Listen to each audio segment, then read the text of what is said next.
totally different ways of culturing embryonic stem cells. We either need 3 dimensions, 9 dimensions, we need different matrices, we need some different if we're going to make real progress. We need pulsatile,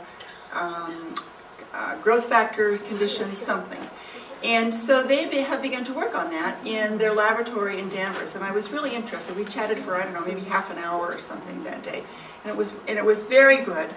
And so I'm delighted that we've gotten Stephen to come to talk to us about what's going on in Millipore, and to let you know that Millipore actually has a much bigger stem cell program than I realized in Danvers, and now they've doubled or tripled that, which Stephen will tell us by some of the companies they've purchased in California.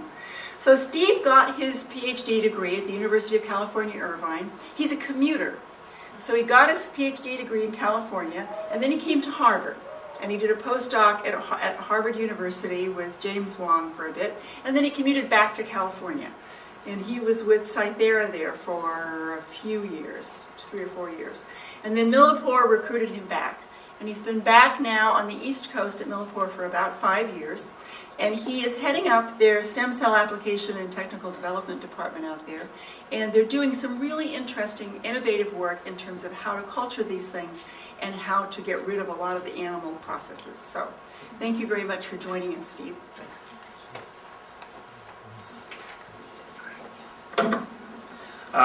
Thank you, Anne. Made me sound almost important. I like that. Before I start, I noticed a lot of disclosures going around, so obviously my work is being paid for by Millipore. And the other thing I just want to say is I have not cloned any animals. And I do not know anything about a secret research barge in the Atlantic Ocean. So with that said, I head up the Applications and Technology Development Group at Millipore, as Anne said, here in Danvers. And so basically we acquired Serologicals, basically a holding company last year, which had companies under it, Chemicon, you might be familiar with, Upstate, Linco, Specialty Medias. And so being, I guess, traditional Millipore, since I was Millipore before that, we were already focusing on cell biology and cell culturing devices and technologies and culture wares. And then, so now with the acquisition of Chemicon, we have a large footprint throughout all cell biology, not just stem cell biology. And our Temecula-based, which was Chemicon, is really our medias, our cells, our antibodies, our kits. But Danvers remains the what I would call the hardware of cell culture. And so what I'm going to do today is just show you some of the work that my group does, besides all the other cell culture areas, but I'll focus on our stem cell efforts. Next slide, please. Actually, this doesn't work at all? Or it does. Oh, it does? Oh, okay. It depends on whether you want the slide to change. Okay, so I think somebody mentioned it earlier on, or actually during lunch. But really, so for the, back since HeLa cells and then CHO cells and then NIH3T3 cells, and most of us who worked in the lab at one point or another, these cells were all grown on 2D plastic. And really, this is great for those cell lines, primarily tumor lines, actually. However, 2D does not resemble the in vivo situation quite well. Most notably, and if I can get this, adhesion on the flat solid surface basically forces the cells to become flat and spread out. And we've all seen that with fibroblasts. They look kind of like ghosts. Cell-to-cell contacts are limited in these monolayers. They can only touch each other on their edges, but in reality, cells are on top of each other, under each other, and in more of a three-dimensional situation. Plastic also lacks porosity. So basically, sitting on plastic, it's impermeable underneath you. So you're getting all your gas from above, you're getting all your factors from above, and you're excreting only in one direction as well. Co-culture, as we all know, cells interact with other cells. However, in a 2D or on a plastic system, you can only study direct contacts, cells physically touching each other. But in reality, lots of these interactions happen at a distance. And then lastly, and I'll show an example of this, Several tissues actually require liquid air interfaces for appropriate differentiation and function. And that's something you could not do when the cells are submerged in a plastic culture system. Let's see if it works. It doesn't work. So there's lots of alternatives to 2D, and they're growing all the time. And so obviously, I'm not going to. Each one of these topics could be a seminar on its own. But just to touch the surface, there are, no pun intended. We have the structured surfaces, so basically broken into soft and hard. Soft are mostly your extracellular matrices and so forth, and hard is actually a growing field here where you actually have nanofibers and nanotopography and people printing cool things on the surfaces. Many of you are familiar with the 3D gels, excuse me, most notably Matrigel. But also there's lots of other alternatives. People want to get away from, this is actually a mouse tumor derived material, but people are getting more into alginates, agaroses, and there's a lot of work around hyaluronic acid gels. And lastly, some of you may be familiar with what's mostly known as pure matrix, or Rad16. In the last few years, there's been a lot of, even though these aren't new, there's been a lot more interest in them, and that's these microcarriers. So cells grow on them or in them.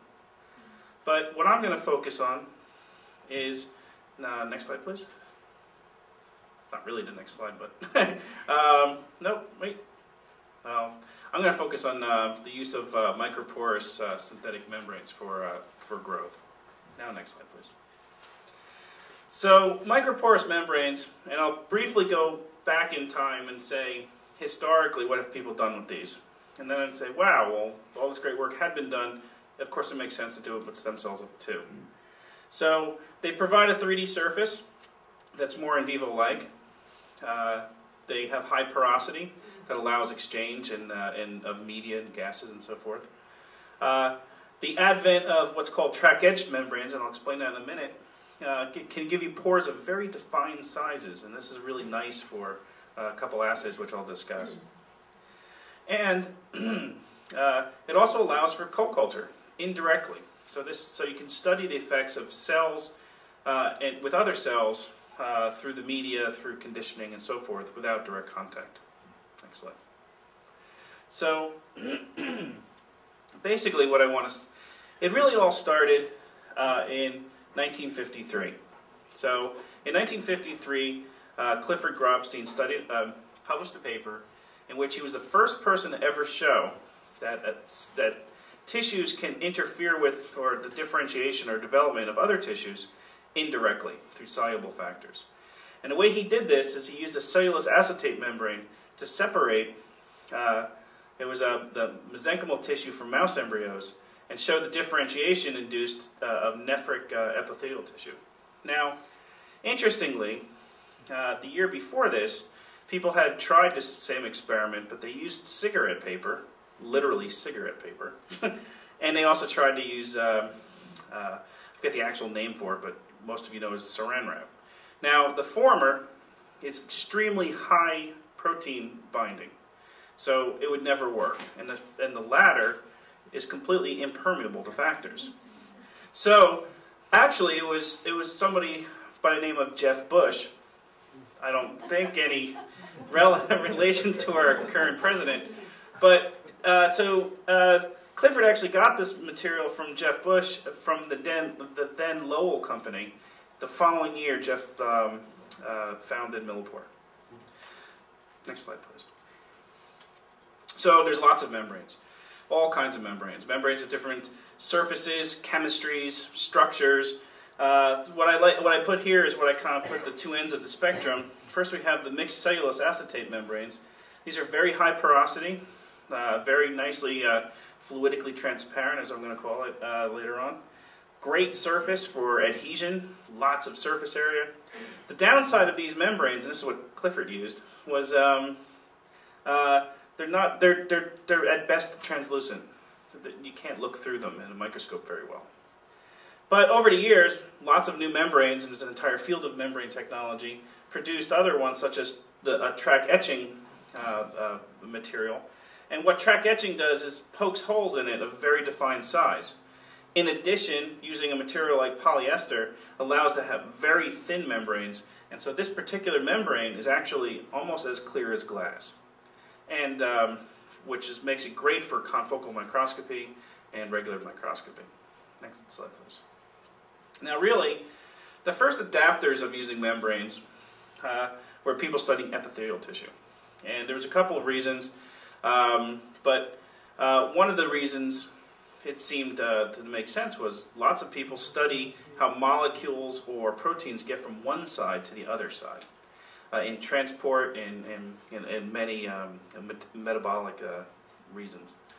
And what was seen is, in fact, growth of epithelial tissue on a membrane, a porous membrane, facilitates differentiation and gives you more in vivo-like structures. And here, some work back from 1986 shows actually the combination of a membrane and an extracellular matrix. In this case, this is differentiated Sertoli cells. Gives a very defined or very morphologically distinct tissue.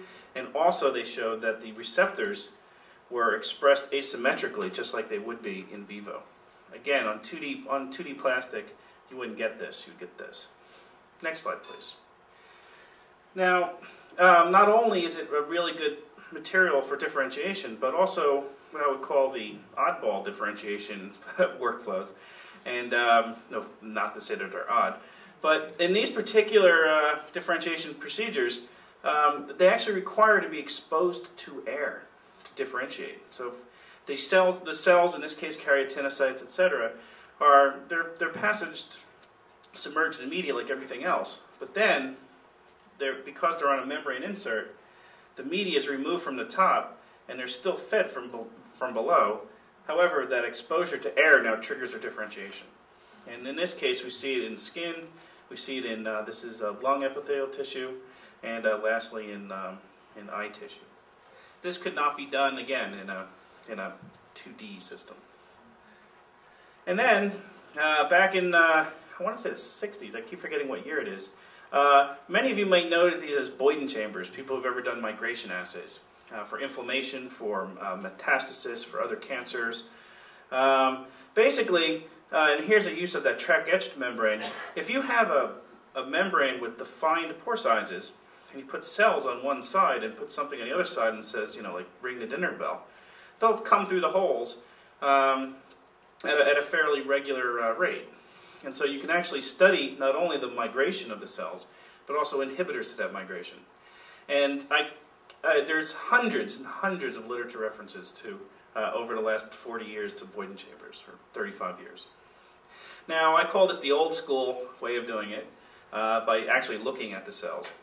But now, there's more higher throughput ways of doing it as well, by like fluorescence and so forth. But the basic idea hasn't changed. Cells crawl through holes, and you detect them somehow. Next slide, please. So, and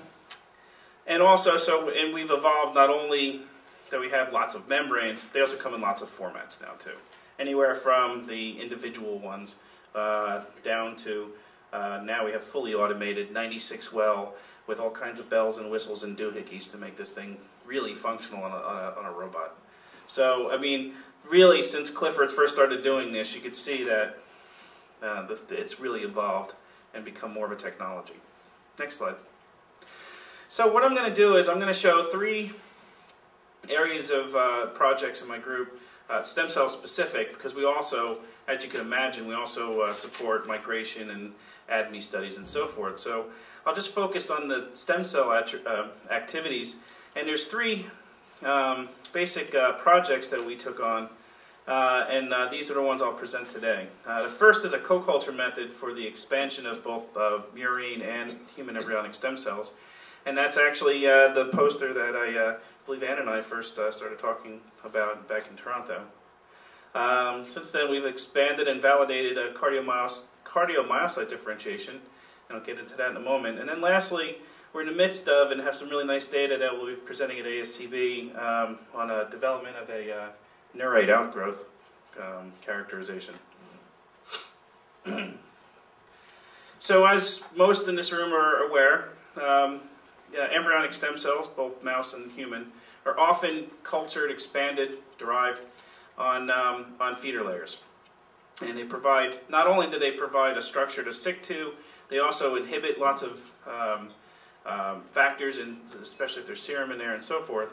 But what has been recognized over the years is that really the feeders do not require direct contact with the embryonic stem cells.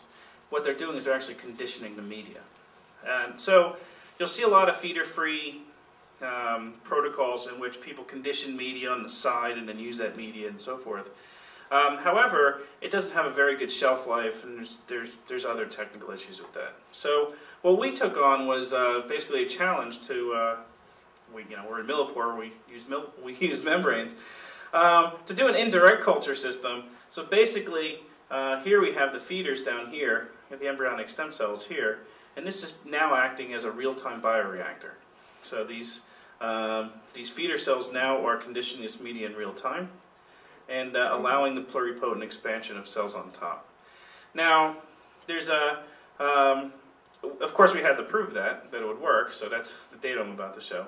But also, it facilitates the shrinking the workflow, especially for automation.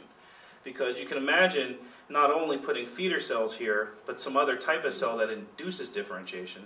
And then a liquid handler, all it would have to do is pick this up, move it to another tray or well that has a totally different induction system.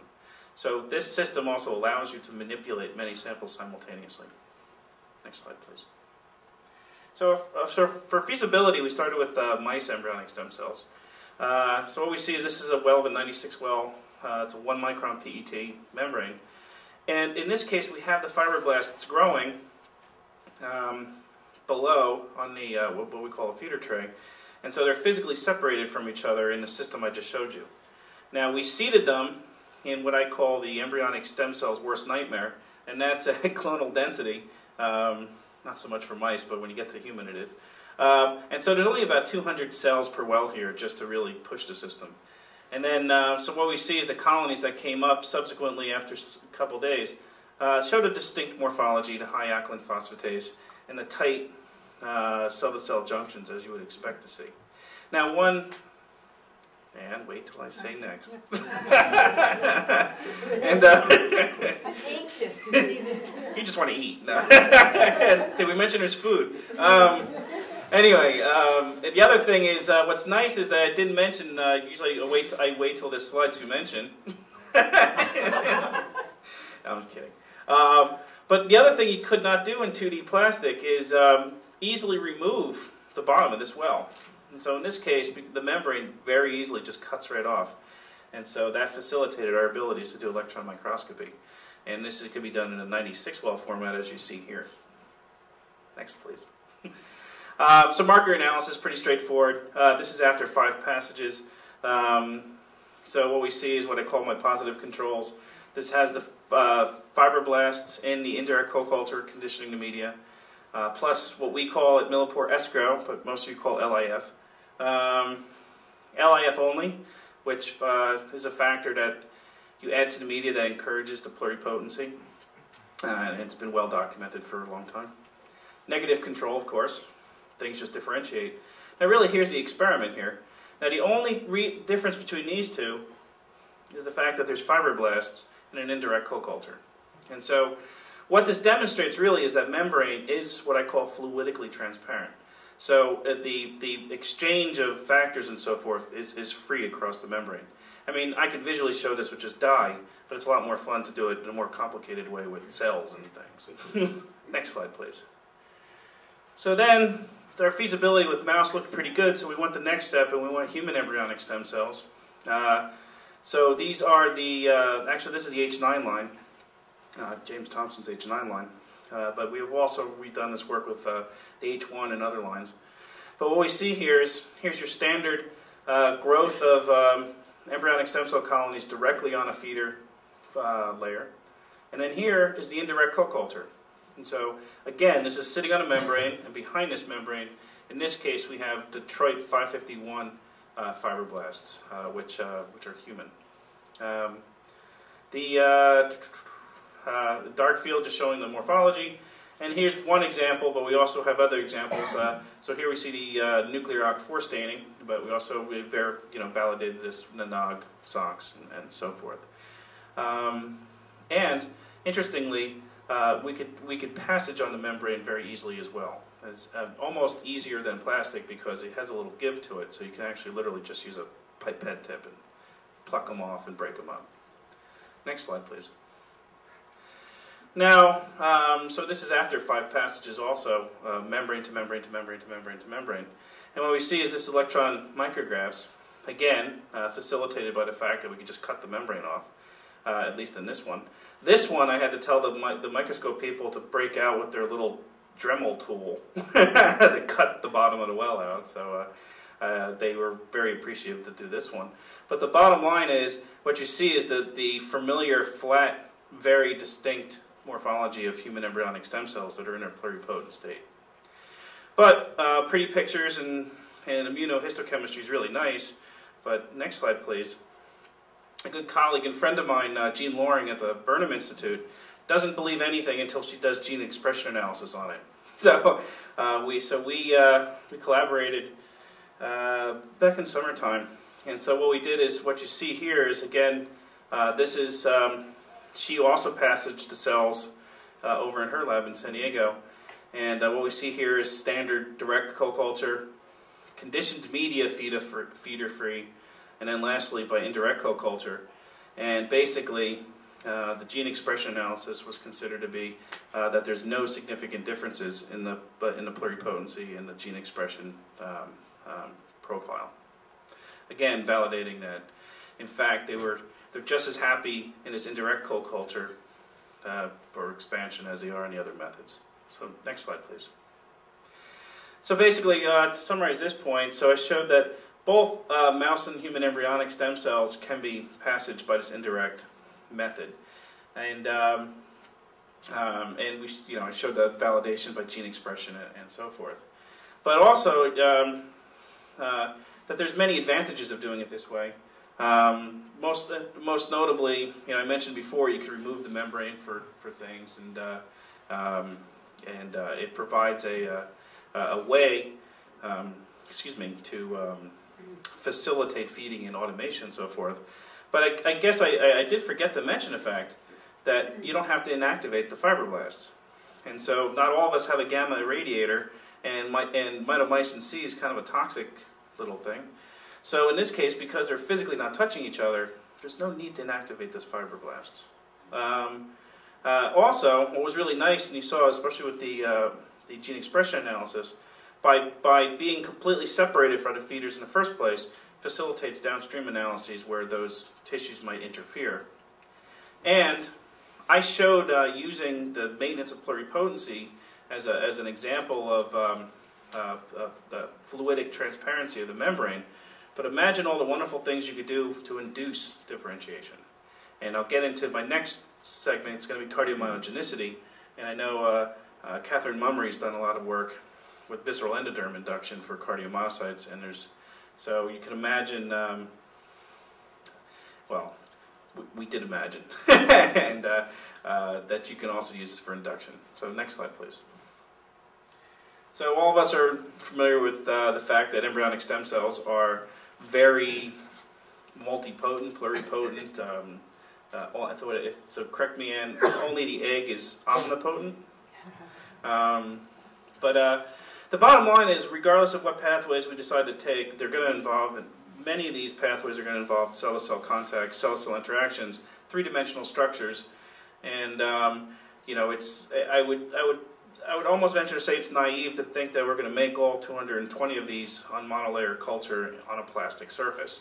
So as we go forward, we're going to find that different surfaces and different techniques are going to be involved to get us down these pathways. And so with that said, I want to do two differentiation areas that we worked on. Next, please. The first one is cardiomyogenicity. And so the reason why we really did this was, actually we were approached by pharmaceutical companies, and I was approached at conferences and so forth, that there's a lot of interest now in making cardiomyocytes in a multi-well format for screening and for drug discovery. And one, there's a whole lot of great protocols out there, but also two, the idea, just like I said, using a membrane system for the induction or the interference of induction is actually quite appealing. So we set out to set up cardiomyocyte assays. We also to establish the baseline in uninduced. So anything that you would do to these would be above what I'm going to present. And then lastly, to optimize the baseline. Now, the specific applications for this screen, well, this one's kind of obvious. Screen for things that encourage the differentiation. But this one I thought was actually kind of interesting, that it's a pharma company that was very interested in trying this. Not looking for small molecules that induce the differentiation, but in fact block the differentiation by an induced co-culture. For instance, visceral endoderms known to induce cardiomyogenicity. And I thought this is an interesting little negative screen. So it's almost a negative pathway screen. And then lastly, teratotoxicity assays. Now this actually came at me from 3 different pharmaceutical companies within a 3-week period. And I found out that, in fact, the European Union is proposing to use the differentiation of mouse embryonic stem cells to cardiomyocytes as a system to screen against teratogens. Now, it's a proposal right now, but it was taken seriously enough from the guys like in Merck and Pfizer that said, well, we better start looking at this, especially Merck. You had to get the joke. Hearts, Merck, anyway. Safety, go. Next slide, please. So, this is fine. Next slide, please. $4.5 billion. Next slide, please. Yeah, just skip this one. So, so this is just a straightforward, like I said, an uninduced baseline assay. So there's lots of ways to induce cardiomyogenicity, but we wanted to see what the baseline would be and what the basic effect of the manipulation was, not so much adding chemicals and factors. So basically you expand the embryonic stem cells, and then you form embryoid bodies from them. And then, so actually, right off the bat, growing them on the membrane aided because we didn't have to remove any fibroblasts in order to get to this next stage. So we were able to go directly from the wells that were growing the cells directly into forming embryoid bodies. And then, basically, you pretty much just attach them, and then you let them cultivate. Now, mouse embryonic stem cells do have a propensity of forming cardiomyocytes on their own. Humans don't as much and really actually require induction. So for this system, I'm showing mouse embryonic stem cell data. But where would you optimize such a simple procedure? So we decided, why don't we look at this stage right here? So what can we do to get, what effect does this step have? And we go to the next slide. So what we decided is there's lots of ways of forming an embryoid body. There's suspension culture, there's what I'm going to talk about here is hanging drop cultures. There's all kinds of new cool technologies like microfluidics and what I like to call mini muffin pans, which is like surfaces that have 100-micron divots in them. But the bottom line is there is no really good way of doing it. Suspension cultures, you get them in huge variety of sizes. You get dumbbells and things. Here, the hanging drop culture gives you very nice defined hanging drop cultures, but it's also a great way to get carpal tunnel syndrome because it's completely manual. But since I love the scientists in my group, we chose the hanging drop culture. And so in hanging drop culture, basically what you do is you take a drop of, and you put a defined number of cells in it. You hang it from the underneath of a plate lid. You flip it over, and after about a day or two, you get a 3D structure of defined size. So what we did is we wanted to use this system and not tweak with anything else to just see what effect this step has on cardiomyogenicity. Next slide, please. So, who had the heart last time? That's a heart. Anyway, so the first obvious thing you see is obviously you see the rhythmic beating, and so this starts in about a week with mouse embryonic stem cells, and also responds to drugs. So we verified a response to isoprenaline and others. But basically, this is the first. Yes, we've got them. Next slide, please. So what we see here is, and this is by observation, what we did is we made embryo bodies of a couple of sizes. And what we found was anything bigger than 4,500 cells was too big, and we got cell death, probably just because it was burning through the media and that hanging dropped too much, and hypoxia and things. And then anything really under 1,500, actually we went down to 500, was too small. So, you know, even though they're homophilic, they were fluffy. They need some kind of critical mass to come together and compact.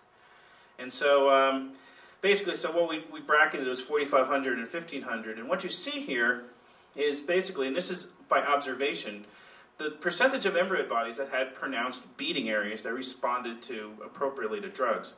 And so what you see here is in the small, actually in the large EBs, we saw very few until about day 11, and then they kind of peak off at about 30% of the EBs.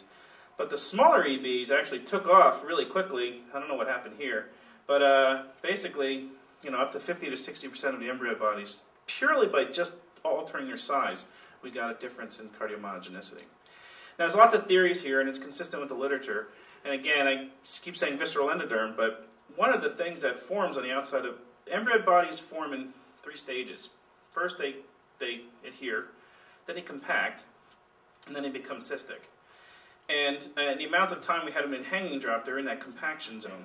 And you also at that time start to see markers of visceral endoderm on the outside. Now, compared with the work Christine did in Mummery at the University of Netherlands and others, that it can induce cardiomyogenicity.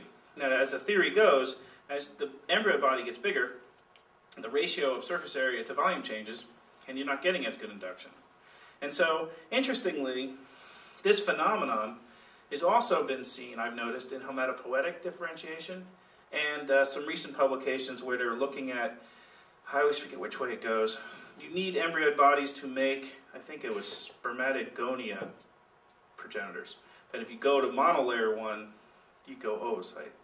But anyway, my point is, you know, this actually has relevance to other differentiation protocols as well.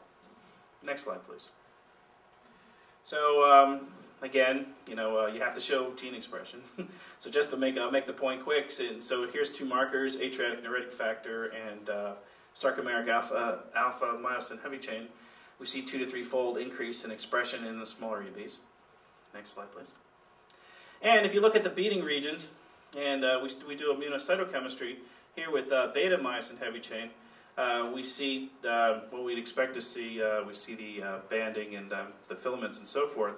Now, just a quick point, for any differentiation experiment, as many of you are aware, we chose day 12 to do all of our experiments, and I should have said that in the previous slide with RT-PCR, because, unfortunately, for most tissues, there are no true markers.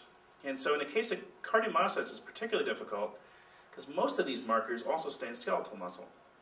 Now, what we saw was you don't really get skeletal muscle in mouse embryonic stem cells until day 25, 26, because initially you get individual myocytes that migrate toward each other and form tubes.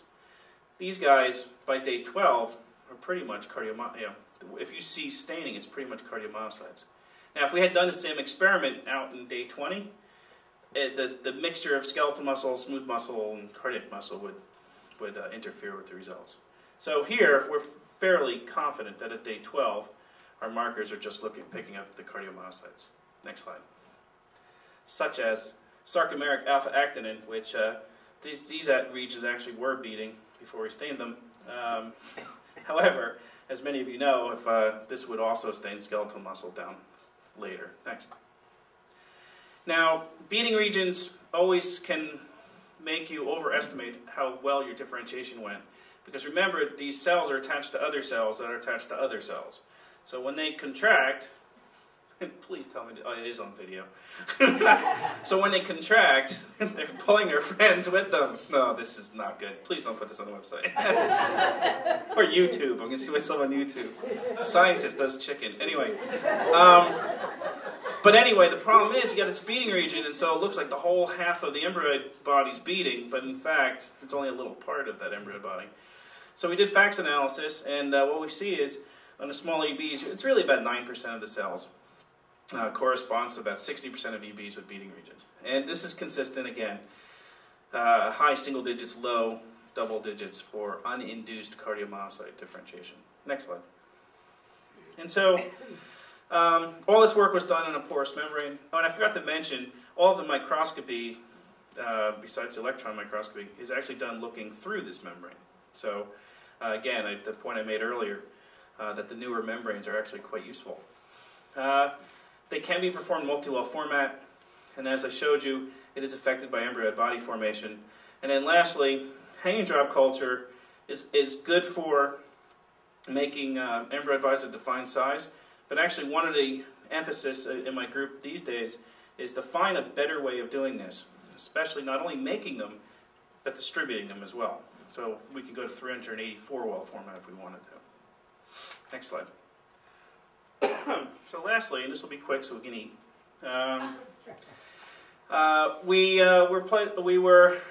We took on a challenge of developing a Neurite outgrowth, actually isolation. So it's not really a characterization, but it's an isolation.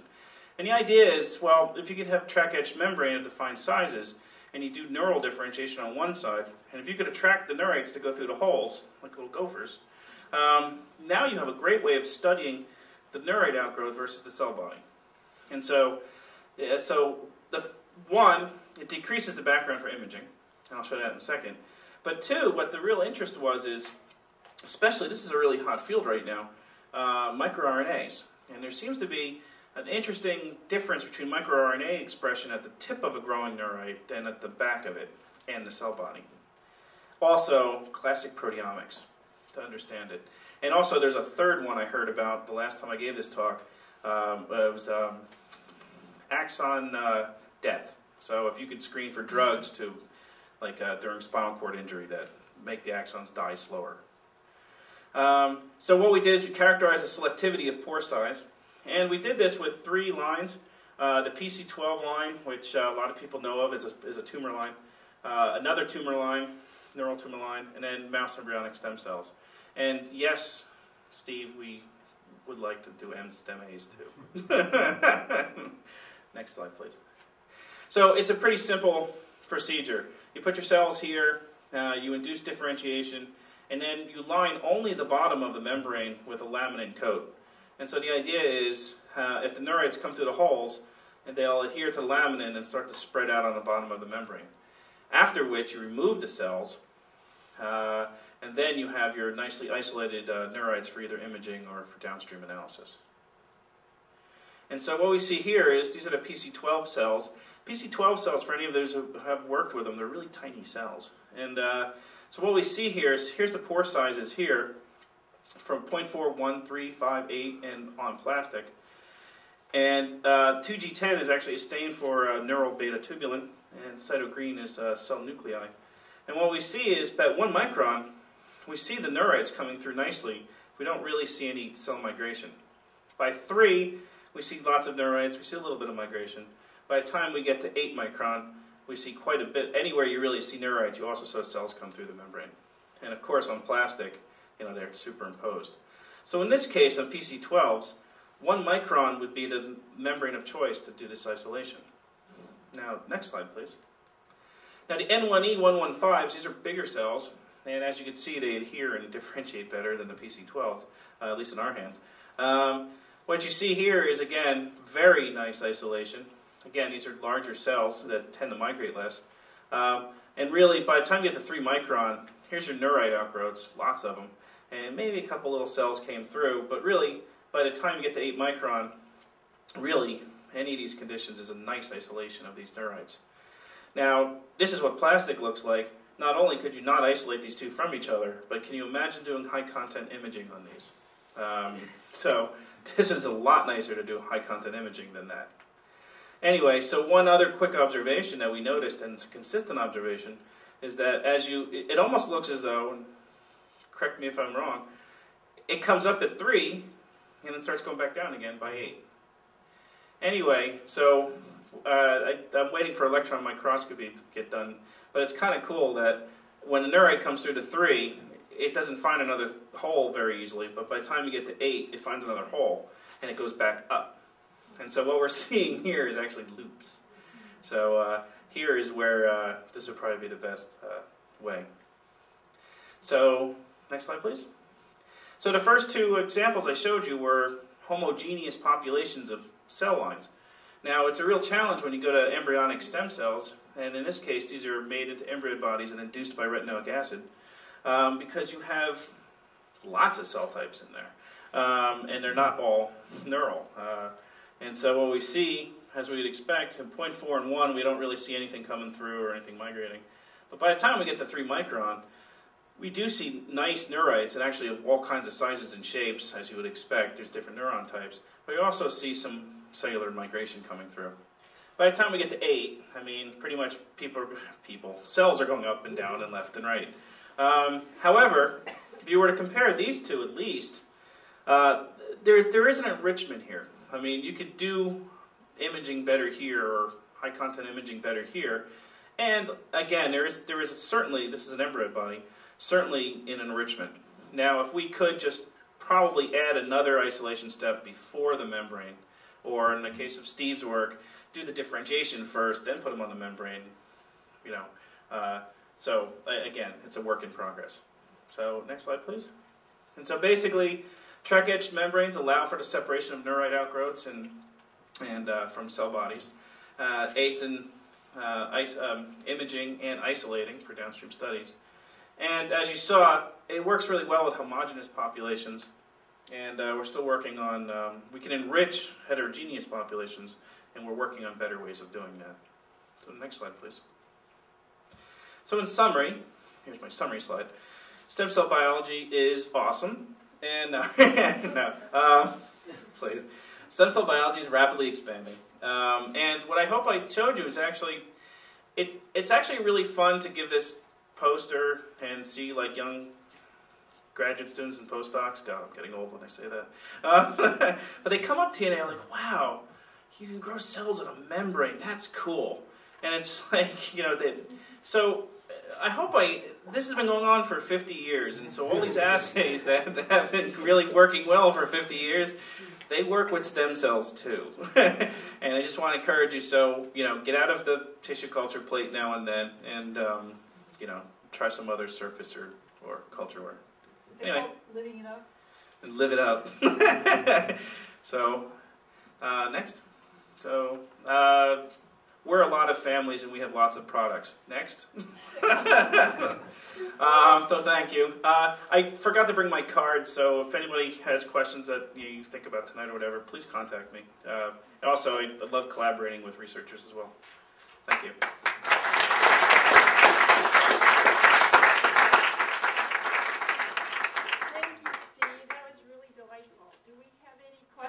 I think I'm going to go work for Millipore. You mentioned that membrane, remove those membranes. Are any of them compatible with like laser capture if you wanted to choose your cells for differentiation? I don't know. I actually don't know.